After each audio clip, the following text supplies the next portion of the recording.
This is a short film about two businesses, one that actively engaged in Web 2.0 principles and one that did not.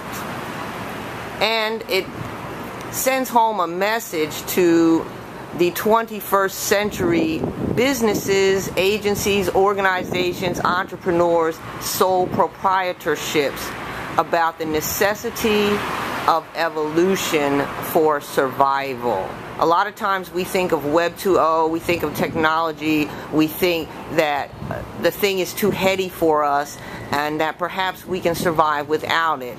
But unfortunately, prior to the 21st century and prior to Web 2.0, technology was a lifestyle, meaning that it was specific to a certain group or subgroup of people. Nevertheless, with the introduction of Web 2.0 and Web 2.0 principles, technology has become a way of life, so that all life is engaged in some measure of interaction with technology. And I thought to name the title of my presentation originally, but it may be too severe, Apply or Die. But that's really what we're looking at right now. This building is on Main Street. It's a high traffic area. But there are certain things that they neglected to do, and now, after 6 months, they're out of business. Now we're going to visit the Web 2.0. So this is business number 2. It's my friend Daryl's restaurant. And it's interesting because it's on the same Main Street. You can hear the high traffic. Yet Daryl's been in business now for over a year. He's a new business. And the thing that keeps Daryl in business is not that we love him. It's not that we try and patronize him. It is that Daryl actively engages in Web 2.0 principles to keep his business going. You have the patrons. You have special interest groups that come in and meet here. You have people like me who engage his place after hours for special projects. So Daryl interacts with his community. He actively advertises. He actively engages them. And we're going to talk just a few minutes about Web 2.0 principles and how you can apply them to your business. This is Kim Rogers from www.grantwriters.com. And as I said earlier, I was going to talk to you a few minutes about the principles of Web 2.0. But I want to stop for a second and invite you to the Web 2.0 Expo, which is going to be in New York this year in October. For more information on that, you can go to their website, which is www.web2expo.com. And whether you like it or not, business has moved into the 21st century, which brings us to the principles of Web 2.0. Web 2.0 is platform-based, it is data-driven, user involvement encouraged, remains in a state of perpetual beta, limited intellectual property protection, cooperative and integrated service design. Earlier in the film we looked at two businesses, one that's gone belly up and the other one that's still operating. And I said that Daryl's business was operating on Web 2.0 principles.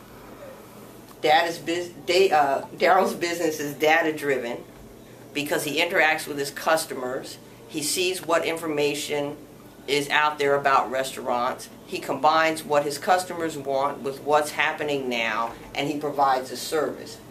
That also covers the user involvement encouraged. If we want to meet at his place after hours, he doesn't say, well, you know, I'm only open from 8 to 4. He says, what time do you want to be here? So he accommodates us as users. The state of perpetual beta means that simply nothing is etched in stone, but you are open to suggestions, you are open to change, and as your outside environment change, which automatically affects your inside environment, you are positive to embracing change and doing what you need to do to keep your business current.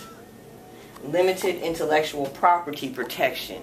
That simply means, and I guess the internet is the best way to express it, you know, you have a lot of free article sites. You're allowed to use their articles on your newsletter, on your website, in your periodical, whatever you use it for, provided that you keep it intact and you keep all the author's information available.